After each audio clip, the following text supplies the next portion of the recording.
com alegria e satisfação que cumprimentamos os nossos amigos e irmãos do portal Escola Dominical com a gloriosa paz de nosso Senhor e Salvador Jesus Cristo.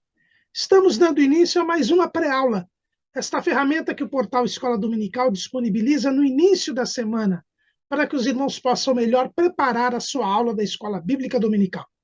Leiam a revista das lições bíblicas, assistam a esta pré-aula, leiam o nosso texto de apoio no portal Escola Dominical, portalebd.org.br. Ali os irmãos vão ter a ideia do roteiro da nossa exposição, porque nós não repetimos o texto da revista. Os irmãos já leram o texto da revista, do livro de apoio, viram a videoaula do comentarista da revista. O propósito e a proposta do portal Escola Dominical é trazer subsídios complementares para os irmãos melhor prepararem a sua aula da Escola Bíblica Dominical. E para os irmãos não ficarem perdidos, nós sugerimos que vão ao nosso texto de apoio e aos slides, onde nós seguimos o roteiro. Lá os irmãos vão ter o roteiro da nossa exposição. Também disponibilizamos 5 ou 6 outros textos da lição da Escola Dominical, desta mesma lição. O portal Escola Dominical também disponibiliza textos de apoio, slides e videoaulas de todas as faixas etárias do currículo da Casa Publicadora das Assembleias de Deus e até de outros currículos de Escola Bíblica Dominical. Ao longo da semana, nós disponibilizamos breves comentários em áudio das leituras diárias sugeridas na revista. O irmão terá um momento devocional e angariará maiores informações a respeito da lição. Se tiverem durante a semana alguma dúvida, postem a sua pergunta na sala dos professores do portal Escola Dominical.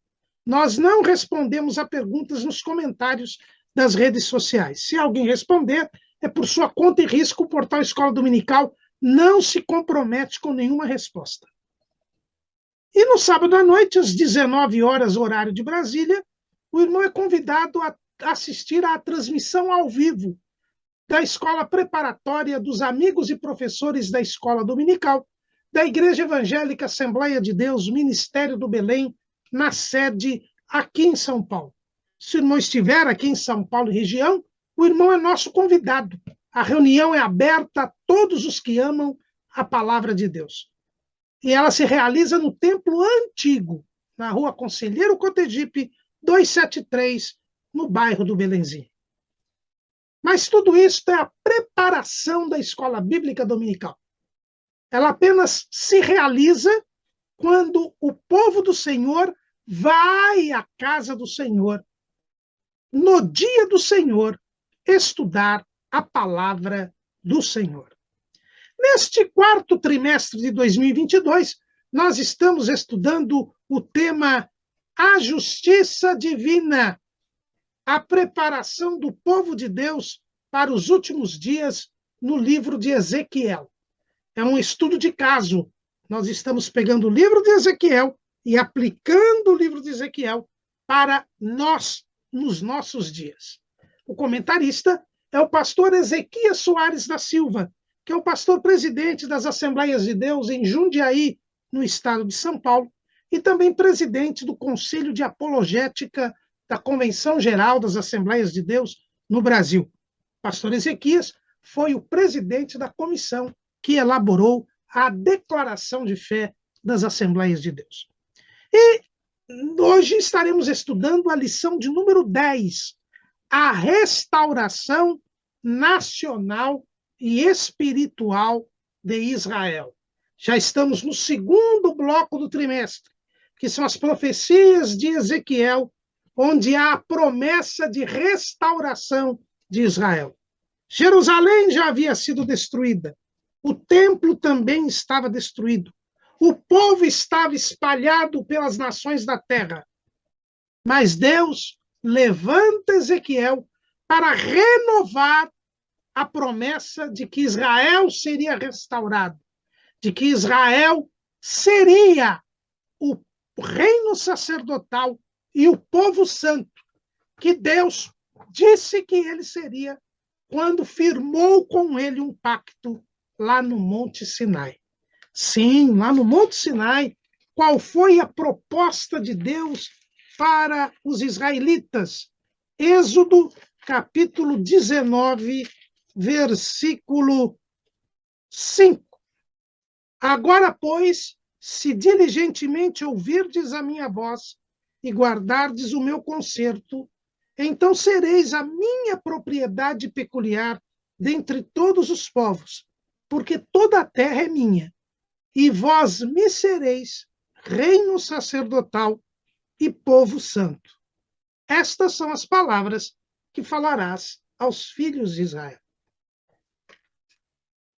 Os propósitos de Deus jamais fracassam. Os desígnios divinos se cumprem. Deus é fiel. E embora o povo de Israel não tenha cumprido a sua parte no pacto, isso não impede Deus de cumprir a sua. E Israel haveria e haverá de ser o reino sacerdotal e o povo santo que Deus quer que ele seja.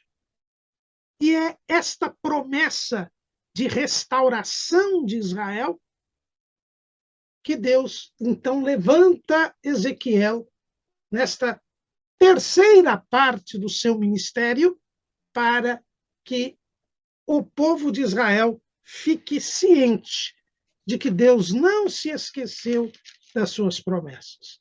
Estas promessas começam no capítulo 36 do livro do profeta Ezequiel e vão até o fim do livro, que é o capítulo 47.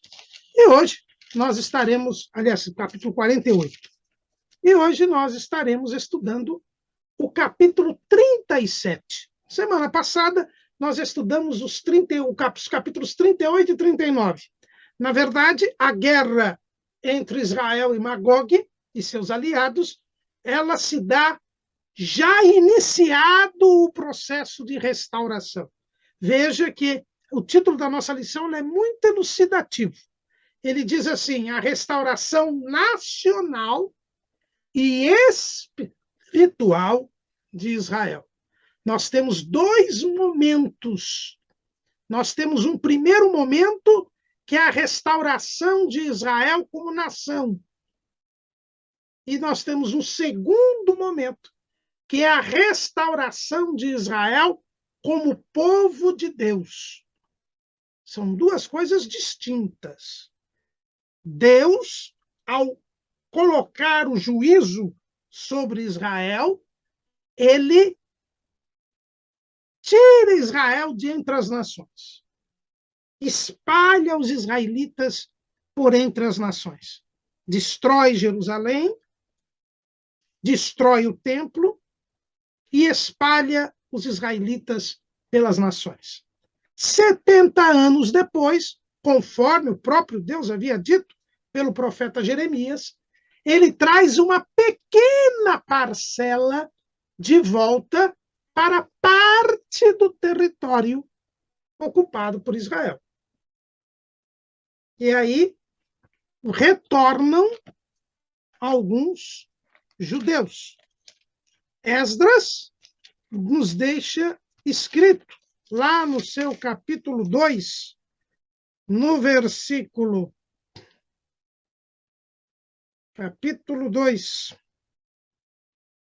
capítulo 2 de Esdras, versículo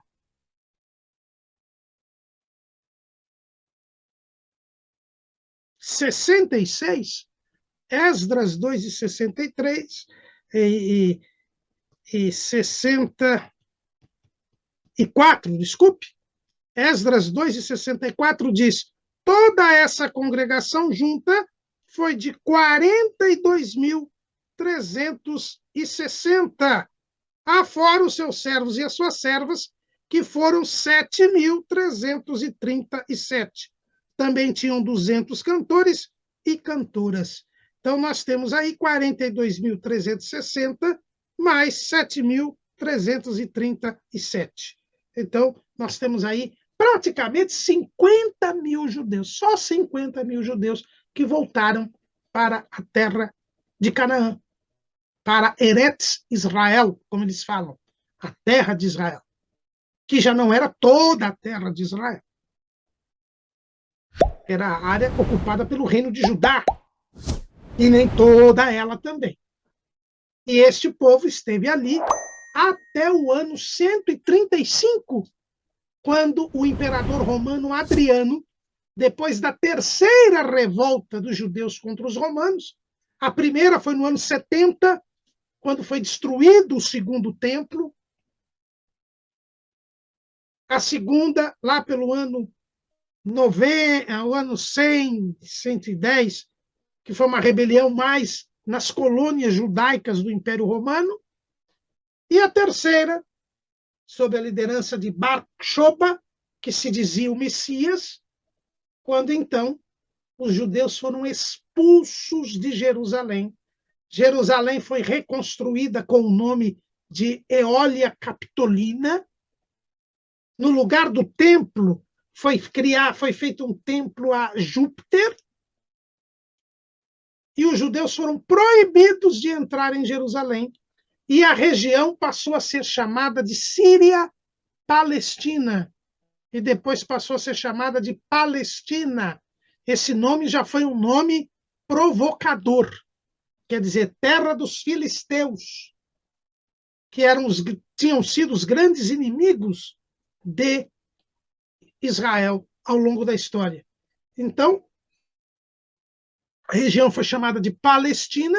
Até hoje, os inimigos de Israel gostam de chamar a região de Palestina. Os próprios árabes da região se denominam palestinos. E os judeus ficaram fora dessa região até 1878, quando então começou o chamado movimento sionista, liderado por Theodor Herzl, defendendo o retorno dos judeus à terra de Israel, para apressar a vinda do Messias. E 50 anos depois, em 1948, é declarado o Estado de Israel. Surge novamente a nação. Por isso que nós temos, em primeiro lugar, a restauração nacional. Surge a nação. O que é uma nação politicamente organizada? O Estado de Israel. Estado é uma nação politicamente organizada. O que quer dizer isto? Nação é um conjunto de pessoas que têm os mesmos costumes, os mesmos hábitos, a mesma língua, a mesma maneira de viver, a mesma cultura, e que, reunida num território, estabelece o seu próprio governo e é livre em relação aos outros países. Isto é um Estado, por isso que se chama o Estado de Israel. É o Estado judeu na Palestina, ou na terra de Canaã, que surgiu em 1948. Então, nós temos aqui a restauração nacional. Mas ainda nós não temos a restauração espiritual. Israel já era uma nação quando foi tirada do Egito por Deus. E Deus então fez este pacto com Israel para que Israel fosse um reino sacerdotal e povo santo. Um reino é um estado, um país organizado politicamente, mas que fosse sacerdote de Deus e que fosse um povo separado do pecado, um povo santo, para ter comunhão com Deus e para interceder pelos demais povos diante de Deus. Isso era a proposta, é a proposta de Deus para Israel. Mas Israel falhou. Quando o próprio Deus desceu ao Monte Sinai, o povo saiu correndo, se afastou. só Moisés subiu ao monte como Deus havia mandado. Depois, Moisés trouxe a lei para o povo. E 40 dias depois, o povo quebra os 2 primeiros mandamentos que Deus falou do Monte Sinai, ao construir o bezerro de ouro. Não terás outros deuses diante de mim. Adoraram o bezerro. Não farás para ti imagem de escultura. Fizeram a imagem do bezerro de ouro. Aí Deus teve que constituir a família de Arão como sacerdote, a tribo de Levi como a tribo sacerdotal e de auxílio ao serviço. Já não era nação, era apenas uma tribo. E mesmo assim, até que viesse o Messias. Mas o Messias foi rejeitado. Aí Israel perde a terra, se espalha entre as nações e até hoje não recebeu o Messias. Por isso ainda está morto espiritualmente. Por isso que a nossa lição fala da restauração nacional e espiritual de Israel. E a guerra de Gog, entre Israel e Magog, liderado por Gog, se dá aí neste processo em que Israel já é uma nação, mas ainda não foi renovado espiritualmente. É por isso que seria melhor que a lição da semana passada trocasse com esta. Mas vamos fazer aqui o que se mandou. E, portanto, hoje nós vamos estudar esta restauração nacional e espiritual de Israel. E, para isto, nós vamos estudar o capítulo 37 do livro do profeta Ezequiel, com a famosa visão do Vale dos Ossos Secos. É natural que, quando se fala de Ezequiel, as pessoas já se lembrem da visão do Vale dos Ossos Secos. É um ponto marcante do livro do profeta Ezequiel. Ezequiel já não estava mais mudo, Jerusalém já tinha sido destruída, o templo já tinha sido destruído, e, em razão da destruição do templo, da destruição de Jerusalém, do cativeiro, começou a surgir entre os israelitas um desânimo, uma desesperança. Sempre há aqueles que fazem questão de distorcer o que Deus diz. Quando Ezequiel falava que Jerusalém seria destruída, que o templo seria destruído, não só Ezequiel, mas Jeremias, se levantavam os falsos profetas para dizer que não ia acontecer nada daquilo. Não, de maneira nenhuma. Haverá paz. Lá, para os que estavam no cativeiro, nem construam casas, nem se casem, porque daqui a pouco vocês já estarão de volta para Jerusalém. Uma mentirada terrível. Mas o que prevalece é a verdade. E aconteceu aquilo que os profetas verdadeiros, Jeremias e Ezequiel, haviam pregado. E Jerusalém foi destruída, o templo foi destruído. Aí, esta turma do contra começou a dizer, não tem mais jeito, acabou, Deus nos abandonou, Deus nos desamparou, Israel nunca mais vai voltar, Israel nunca mais terá chance. O que também é mentira, porque todos os profetas que profetizaram o juízo também profetizaram a restauração de Israel. Aí no nosso esboço, nós colocamos várias profecias que mostram que Deus prometia restaurar o seu povo. Joel, Amós, Oséias, Obadias, Miqueias, Isaías, Sofonias, Abacuque, todos eles profetizaram a restauração. E o próprio Jeremias profetizaram a restauração de Israel. O mesmo Deus que disse que iria castigar, também disse que iria restaurar. Aliás, já na lei, Deus disse que mesmo quando o povo fosse impenitente e ele tivesse que aplicar o castigo máximo, que seria a perda da terra, depois Deus restauraria a nação. Veja lá em Levítico, no capítulo 26,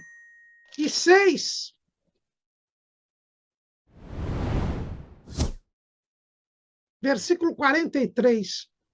E a terra será desamparada por eles, e folgará nos seus sábados, sendo assolada por causa deles. E tomarão por bem o castigo da sua iniquidade, em razão mesmo de que rejeitaram os meus juízos, e a sua alma se enfastiou dos meus estatutos.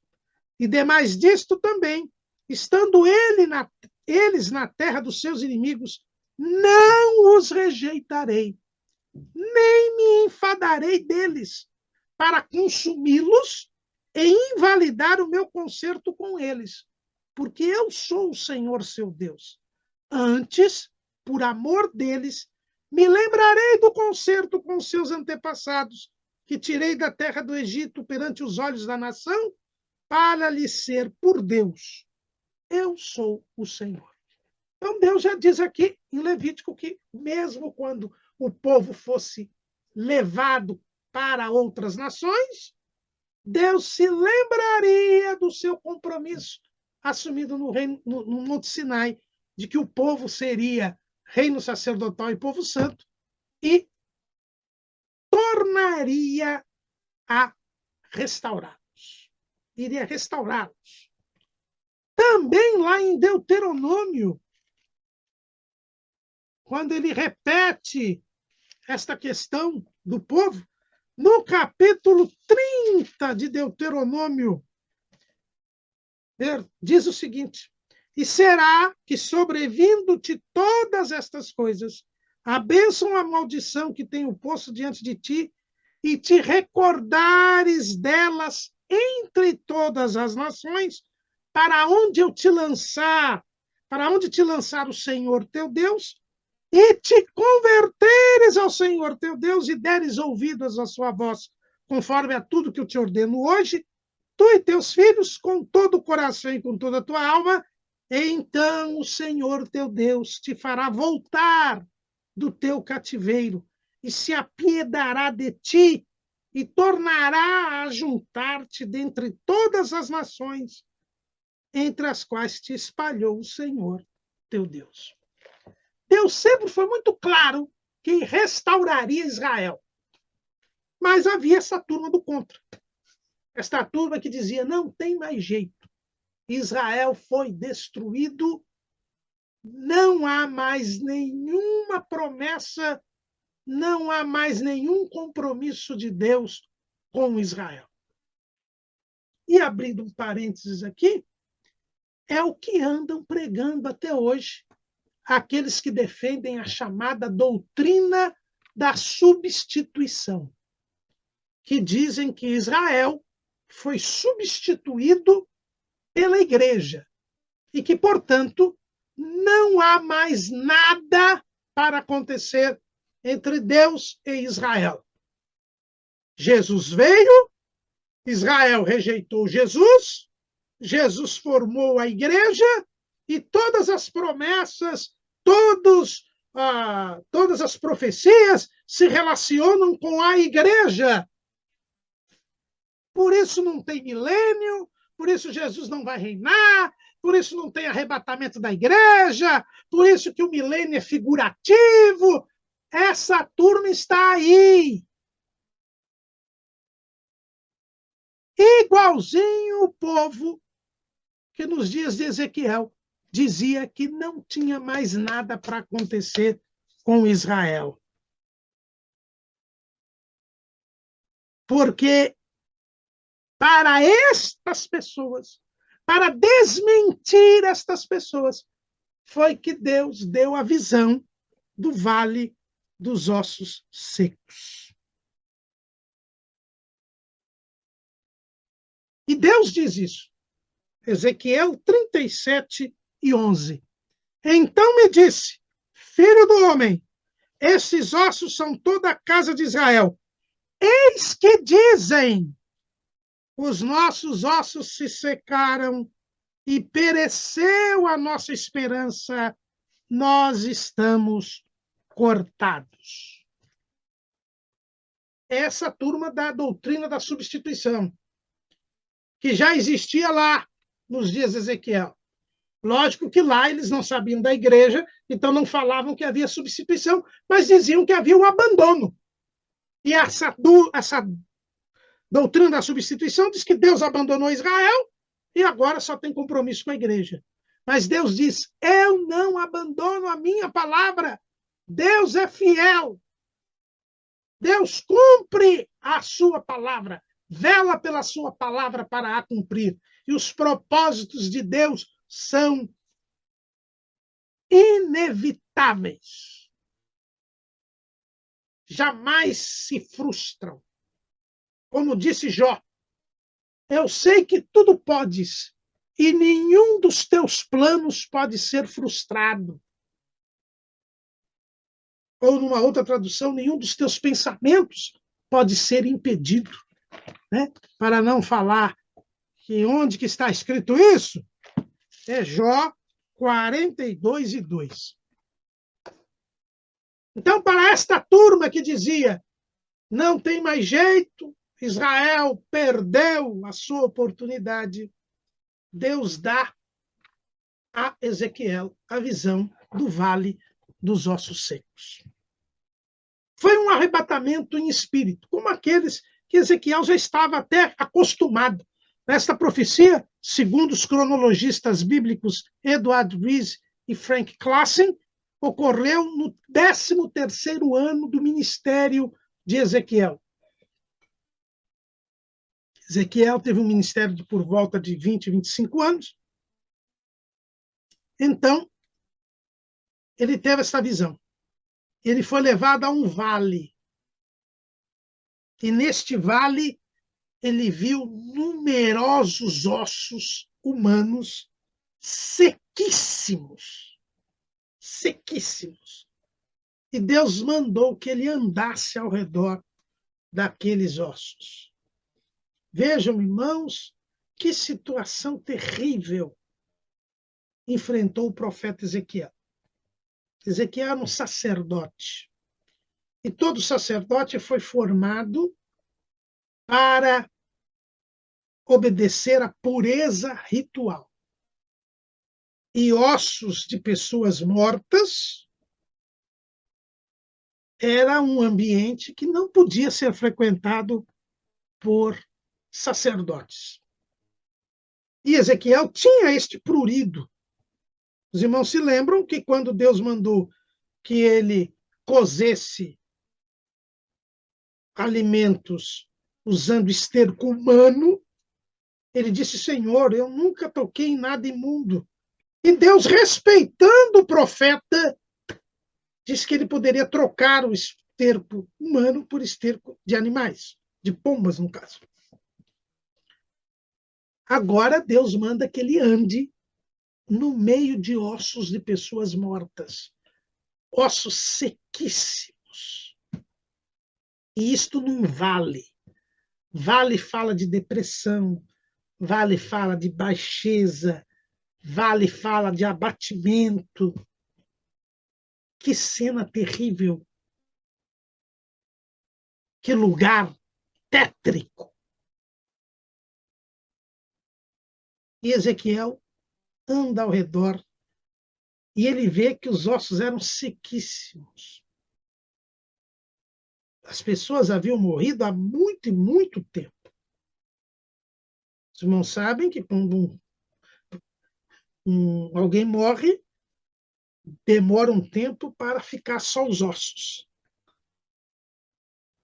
E demora muito mais tempo para esses ossos se secarem. E aqui o texto diz que eles eram sequíssimos, de tão secos que eram. Versículo 2: E me fez andar ao redor deles, e eis que eram muito numerosos sobre a face do vale e estavam sequíssimos. Depois que Ezequiel viu aquela circunstância, aquele quadro tão terrível, um quadro de morte, um quadro irreversível, sem saída, Deus pergunta para o profeta: poderão viver esses ossos? E aqui nós descobrimos que Ezequiel era um homem de fé. Ezequiel era um homem de fé, porque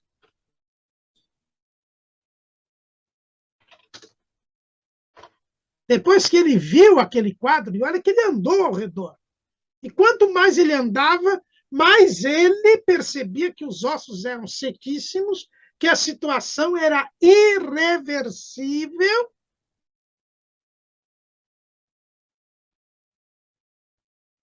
Não tinha jeito, não tinha como se fazer nada. Aí Deus pergunta para o profeta: poderão viver esses ossos? E como ensina o apóstolo Paulo, o servo de Deus ele tem que andar por fé e não por vista, como está lá em 2 Coríntios 5 e 7. Ezequiel mostrou que era um homem de fé. Se ele andasse por vista, ele iria dizer para o Senhor: lógico que não. Esses ossos são sequíssimos. Esses ossos não têm como mais ser restaurados. A morte aqui é de muito tempo. Não tem mais jeito.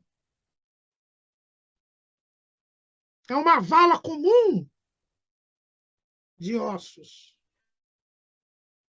Mas Ezequiel era um homem de fé. Ele não se guiava pela vista, mesmo numa visão dada por Deus. E Ezequiel diz ao Senhor: tu o sabes. Está tudo nas mãos de Deus. Não nos deixemos guiar pelo que nós vemos, mas procuremos saber qual é a vontade de Deus e creiamos nela. E então Deus, diante da resposta que Ezequiel deu, disse: profetiza para esses ossos. E diz para eles: ossos secos, ouvi a palavra do Senhor. Assim diz o Senhor Jeová a estes ossos: eis que farei entrar em vós o espírito e vivereis, e porei nervos sobre vós, e farei crescer carne sobre vós, e sobre vós estenderei pele, e porei em vós o espírito e vivereis, e sabereis que eu sou o Senhor. E Ezequiel provou que tinha fé, mesmo vendo aqueles ossos sequíssimos, obedeceu a Deus e começou a profetizar. Veja que a palavra de Deus começava assim: eis que farei entrar em vós o Espírito e vivereis. Mas a palavra de Deus dizia: porei nervos sobre vós e farei crescer a carne, estenderei a pele e porei em vós o Espírito. Ezequiel começou a profetizar, dizendo: porei Espírito em vós e vivereis, e porei nervos e crescerei a carne. Quando ele começa a falar, há um grande ruído, há um barulho ensurdecedor. E os ossos começam a se juntar, osso a cada osso, e os esqueletos começam a se formar. Ezequiel continuou profetizando. Não ficou com medo do rebuliço. Ele continuou profetizando. E Deus começou a agir. E olha que aquele rebuliço era ordeiro. Porque Deus não é Deus de confusão. Eram numerosos ossos. Eram diversos corpos. Mas cada osso se juntou num osso. Cada uma daquelas pessoas se reconstituiu. Deus, ele trabalha, como nós temos visto aqui no livro de Ezequiel, com indivíduos e com a nação. Deus não trabalha com a massa, Deus trabalha com cada um, e ao trabalhar com cada um, cumpre o propósito do povo. Há uma dimensão social, mas há também uma dimensão individual. E ele vai trabalhando com cada indivíduo. Cada osso vai se juntando num osso. E daqui a pouco formam-se milhares de esqueletos. E depois que Ezequiel vê aqueles esqueletos, ele vê surgindo os nervos nestes esqueletos. E depois ele vê crescendo a carne nestes esqueletos. E depois ele vê sendo revestidos estes corpos de pele. Mas eram todos corpos mortos, inertes, sem vida. E parou por aí. Mas quais foram as primeiras palavras do profeta? Que ele disse por ordem de Deus? Farei entrar em vós o Espírito e vivereis. Mas Ezequiel viu todo aquele rebuliço, viu os nervos, viu a carne, viu a pele que ele havia dito, mas não viu vida nenhuma. Deus estava provando a fé do profeta. O profeta questionou a Deus, por que eles não estão vivos? O profeta disse, por que eles não estão com vida? Por que o Espírito não entrou neles? Ezequiel não questionou a Deus. Ele havia profetizado, havia visto um rebuliço, havia visto os nervos, a carne e a pele, mas o mais importante que era a vida ele não tinha visto. Ele se calou, não questionou, porque ele cria em Deus, confiava em Deus e sabia que havia um tempo para cada propósito.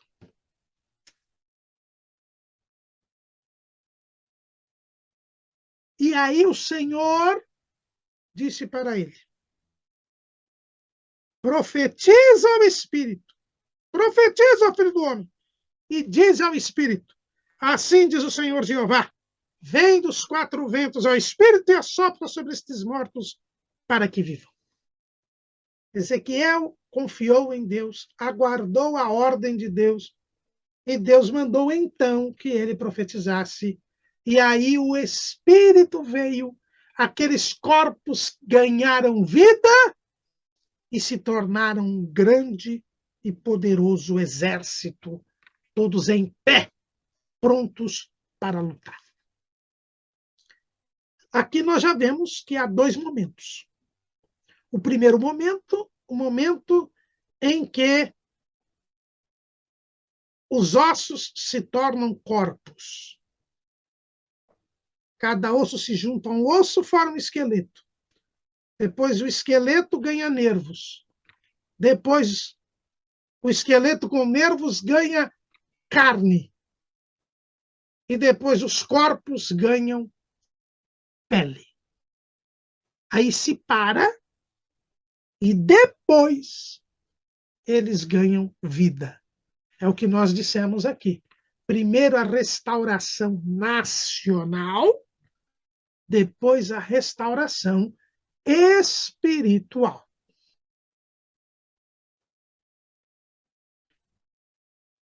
E depois que Ezequiel teve esta visão, Deus então dá o significado da visão para Ezequiel.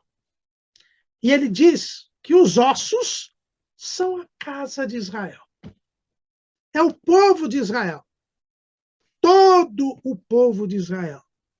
Não só o Reino do Sul, mas também o reino do norte, que muito antes de Ezequiel já tinha sido destruído.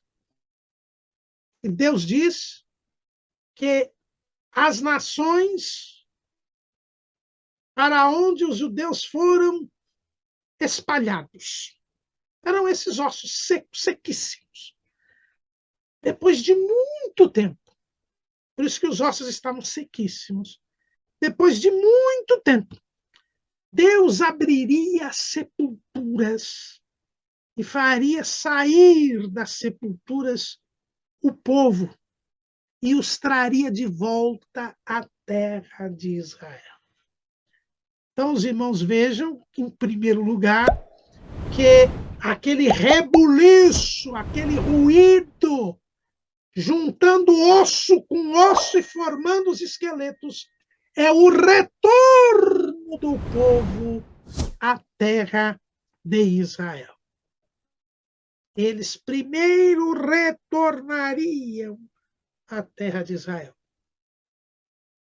Veja que Deus não está falando do fim do cativeiro, que se deu 70 anos depois da primeira leva ser deportada para a Babilônia. Olha que Ezequiel, ele foi levado na terceira deportação.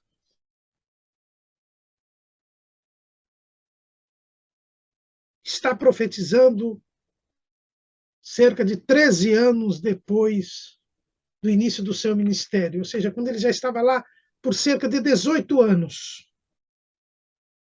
O cativeiro ainda duraria uns 50 anos. Não é o fim do cativeiro, onde nós temos o cumprimento da profecia. Por quê? Porque Deus fala que é a casa de Israel, toda ela. Não só a turma do Reino do Sul, que foi a que voltou para a terra de Canaã. E nós vimos que foram só 50 mil que voltaram. E mais, os ossos não estariam sequíssimos, porque teve gente que nem morreu e que voltou do cativeiro.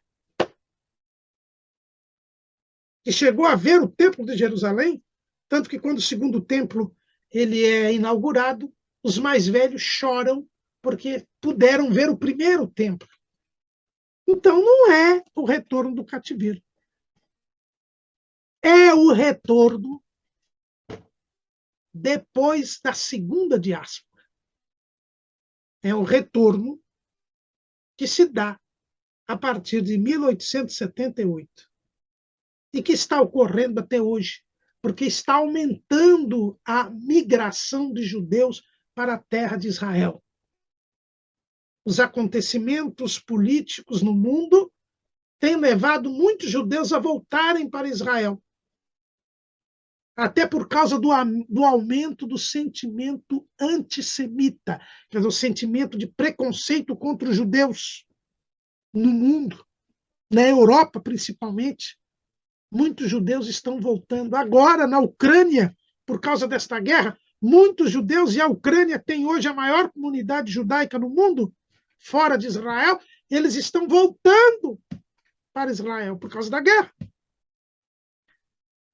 Então, nós estamos notando esse retorno dos judeus à terra de Israel, já é o cumprimento desta visão profética do Vale dos Ossos Secos. São os esqueletos sendo formados, cada osso se juntando a um osso. Houve o deslocamento dos ossos. Estão saindo da sepultura e voltando para a terra de Israel.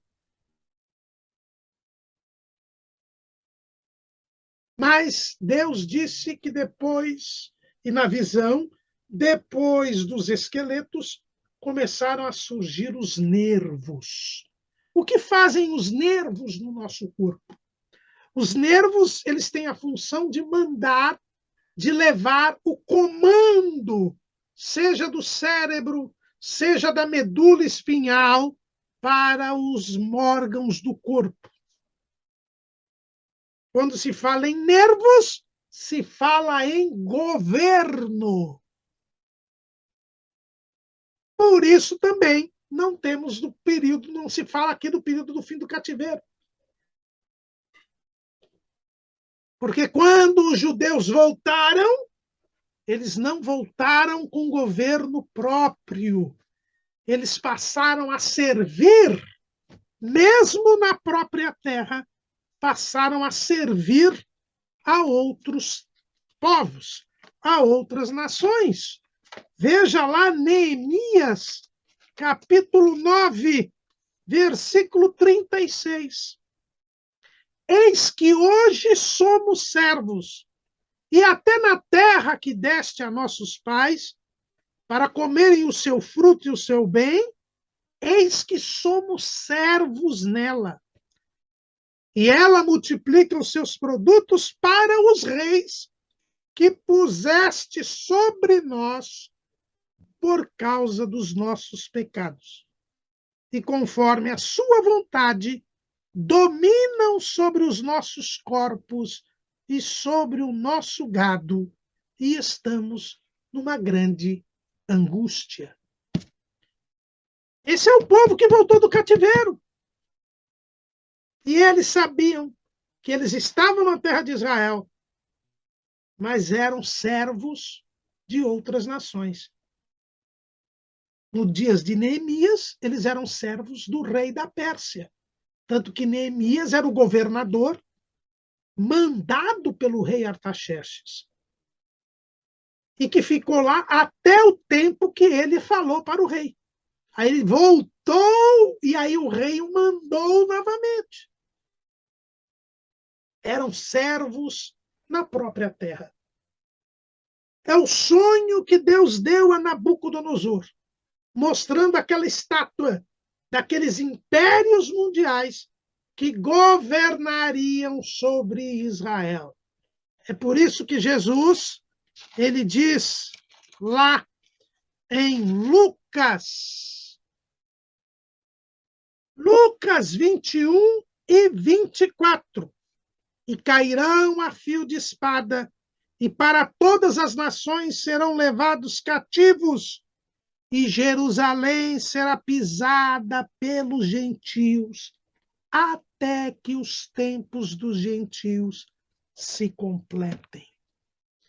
Ezequiel anunciou os tempos dos gentios, que começam com o cativeiro da Babilônia e só vai terminar quando Jesus vier reinar sobre Israel. Quando ele voltar na sua vinda gloriosa para libertar Israel lá na batalha do Armagedon. Não confundam a batalha do Armagedon com a guerra de Gog e Israel. A guerra de Israel e Magog. A guerra de Israel e Magog é no começo da grande tribulação, ou um pouquinho antes, enquanto que a batalha do Armagedon é o fim da grande tribulação. Os tempos dos gentios. Israel não tem governo próprio. Israel obedece às ordens das outras nações. Os judeus se submetem às leis das nações onde eles se encontram. E por isso sofreram tanto e sofrem tanto. Porque são perseguidos, discriminados. A Inquisição, por exemplo, na Idade Média, esteve contra eles, até no início da Idade Moderna. As perseguições, os chamados pogroms, que são as chacinas que os judeus sofreram na Europa, a discriminação que eles sofrem nos países muçulmanos. Enfim, Israel, os judeus, estão nos tempos dos gentios. Mas Deus disse que iria trazê-los de volta à terra de Israel e colocaria nervos. Em 1948, surge o Estado de Israel. E agora os judeus podem estabelecer as suas próprias leis. É verdade que ainda Israel não é uma potência mundial. Tem a bomba atômica? Tem. Tem um exército vitorioso? Tem. Mas depende, e muito, de nações como os Estados Unidos para sustentá-la em meio a tantos inimigos. Precisa de um esforço diplomático para conseguir a neutralidade ou o apoio de muitas nações. Porque não manda nos outros países. Porque não é uma potência mundial. Não tem o poder do cenário político internacional. Mas já tem nervos. Já tem um governo próprio. E depois dos nervos, cresceu a carne. A carne, irmãos, fala da substância. O que é a carne? As nossas vísceras, os nossos órgãos, as funções. Israel se estabeleceu e está formou as suas instituições e já está formando a sua cultura própria, né? Ele já tem uma cultura própria, peculiar, tem a sua identidade separada das outras nações, mas em Israel, por exemplo, voltou a ser falado o hebraico moderno. Israel está resgatando os seus costumes, as suas tradições. O país guarda o sábado, o país não tem fermento nas festas dos pães asmos. O país pode seguir e está louco, desejoso, sedento de reconstruir o templo para retomar os sacrifícios e voltar a aplicar a lei de Moisés integralmente. É a carne. É a carne. E depois a carne é revestida da pele. A pele nos mantém em contato com o mundo exterior. Israel tem hoje um serviço diplomático, estabelece relações entre os países, procura difundir os seus valores, os seus princípios junto aos outros países. É bonito ver Israel sempre ajudando nas calamidades, nos acidentes naturais, ajudando os outros países. Inclusive, neste último governo nosso, que é próximo a Israel, vieram ajudar aqui naquela tragédia lá das barragens de mineração lá em Minas Gerais. É Israel tendo pele, tendo sensibilidade, se relacionando com os outros países, inclusive firmando acordos de paz com os países que estão à sua volta. Já firmou acordo de paz com o Egito, com a Jordânia, com os Emirados Árabes Unidos, com o Bahrein. Se aproxima da Arábia Saudita. Israel já tem nervos, já tem carne, já tem pele, mas ainda não tem vida. Não tem vida ainda, porque continua a rejeitar Jesus. Jesus disse: eu vim para que tenhais vida e vida com abundância. Sem Jesus não há vida. Ele disse: eu sou a verdade, eu sou o caminho, a verdade e a vida. Ninguém vem ao Pai senão por mim. Os judeus criaram o judaísmo. O judaísmo ele foi forjado pelos fariseus, porque os fariseus foram a única seita que resistiu e que sobreviveu à destruição do templo no ano 70.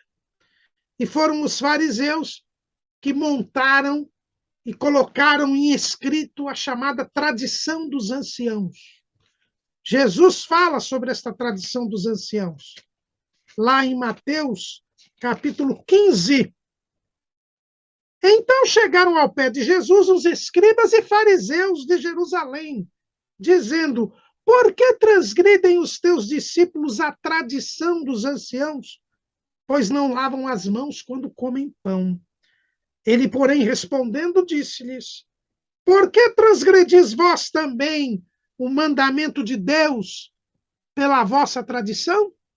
A tradição tão observada pelos fariseus, em alguns pontos, contrariava a lei, contrariava os mandamentos.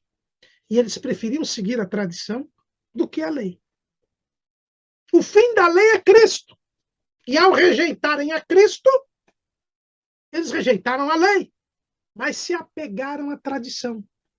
E com a destruição do templo, os fariseus, com medo que a tradição se perdesse, porque ela era oral, eles escreveram a tradição.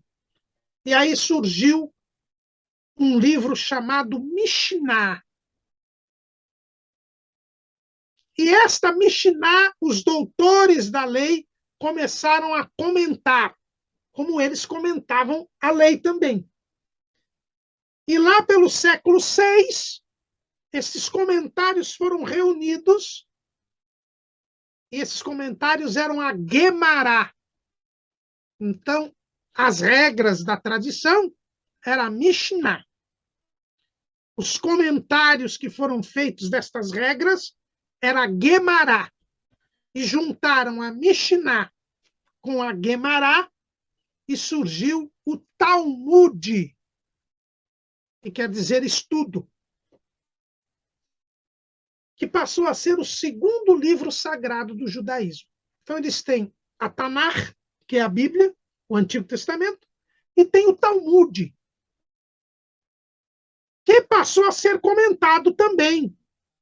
Houve vários comentários, houve vários livros em que há comentários, em que há explicação das leis, das tradições.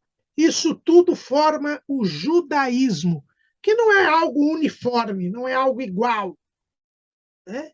Existem variações entre os judeus, mas este judaísmo mantém Israel espiritualmente morto. Por quê? Porque eles rejeitam a Jesus.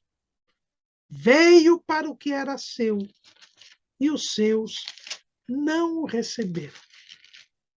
Evangelho segundo escreveu João, capítulo 1, versículo 11.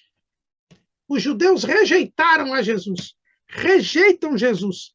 Os judeus estão esperando o Messias, porque para eles Jesus não é o Messias.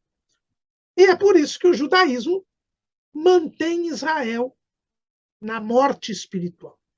Os judeus que se convertem, eles deixam de ser judeus, eles passam a pertencer à igreja.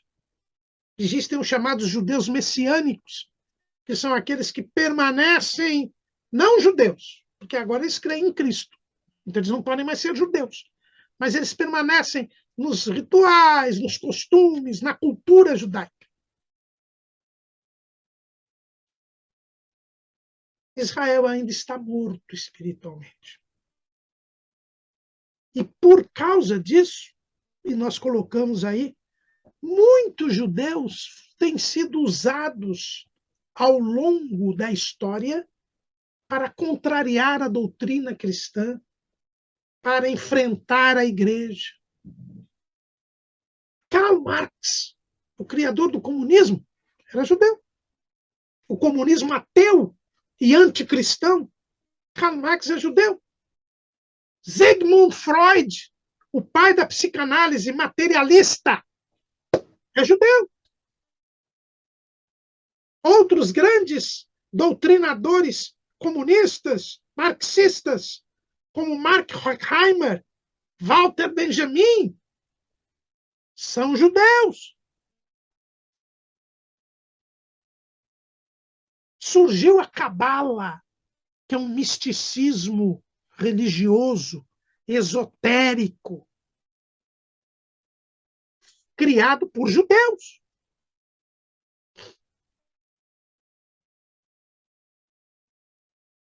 Nós temos grandes famílias judaicas, porque os irmãos sabem que os judeus são os grandes controladores do sistema financeiro mundial.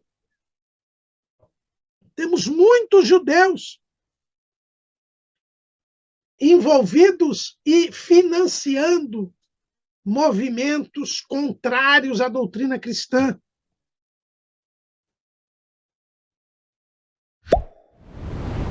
Por quê? Porque eles estão mortos espiritualmente. E quem não é por Jesus é contra Jesus. Por isso, primeiro Ezequiel viu todos os corpos, mas sem espírito. Só depois ele profetizou. E aí veio o espírito sobre eles. E isto vai acontecer no final da grande tribulação. Israel, após ter vencido Magog, fortalecido militarmente, irá fazer um acordo com o anticristo. Reconstruirá o templo em Jerusalém, achando ser o anticristo Messias. Mas 3 anos e meio depois, o anticristo quererá ser adorado como Deus no templo em Jerusalém. E os judeus perceberão que ele não é o Messias. E se quebrará o acordo. O templo de Jerusalém será profanado pelo anticristo, que passará a ser adorado ali, e ele começará a perseguir Israel. Os judeus fugirão para o deserto da Judeia. E 3 anos e meio depois, o anticristo conclamará seus aliados a virem contra Israel para destruí-lo totalmente. Aí Jesus aparece nos ares, 7 anos depois de ter buscado a igreja. E ao virem Jesus, os judeus receberão a Jesus como Messias. Isto está lá no capítulo 13 de Zacarias. E então eles receberão o Espírito Santo, porque creram em Jesus. O Espírito Santo será derramado sobre eles, como profetizou Joel, completando-se a profecia de Joel, que se começou lá no dia de Pentecostes. E Jesus se tornará o rei de Israel. Na sequência do capítulo 37 de Ezequiel, Deus manda que Ezequiel pegasse um pedaço de madeira e escrevesse por Judá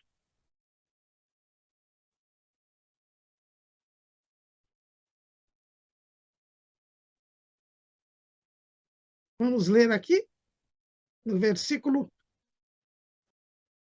de número 16. Por Judá e pelos filhos de Israel, seus companheiros. Depois pegasse um outro pedaço de madeira e escrevesse por José, vara de Efraim, e por toda a casa de Israel, seus companheiros. E juntasse essas duas varas numa só mão. Porque Deus irá restabelecer toda a nação de Israel, inclusive as 10 tribos perdidas. E hoje os exames de DNA estão identificando descendentes destas tribos. Há 2, 3 anos atrás, foram levados para Israel remanescentes da tribo de Manassés que moravam na Índia. E existem grupos na Índia que reivindicam ser remanescentes da tribo de Efraim. Na Etiópia foram reconhecidos por DNA descendentes da tribo de Dan, e eles foram repatriados para Israel. Nós deixamos até um vídeo aí no nosso esboço da Aline, que é um canal que fala de coisas judaicas, onde ela fala sobre estes remanescentes das tribos que têm sido encontradas. No Afeganistão também há pessoas que reivindicam ser descendentes de judeus das tribos do norte. Também na China existem pessoas que reivindicam ser descendentes das tribos do norte. Deus está juntando o seu povo. E ao juntar o seu povo, Ezequiel diz que Deus colocará Davi para ser o pastor e o rei deles para sempre. Sabemos que Davi aqui é Jesus, o descendente de Davi, o filho de Davi, como mostra a sua genealogia lá em Mateus. Aquele que foi declarado rei dos judeus pela maior autoridade do mundo. Pilatos representava César e ele colocou na cruz Jesus Nazareno, rei dos judeus. E Jesus ressuscitou e, portanto, é o herdeiro do trono de Davi. Ezequiel traz a mensagem de que Deus iria restaurar Israel. Que Israel seria o seu reino sacerdotal e povo santo. Que Davi reinaria sobre Israel. Davi aqui é Jesus. E aí Israel seria a potência mundial, que seria governada por Cristo, e Jesus reinará sobre o mundo. E é sobre este reino milenial que nós iremos tratar, porque Deus também o mostrou a Ezequiel. É o que veremos na próxima aula. Amém.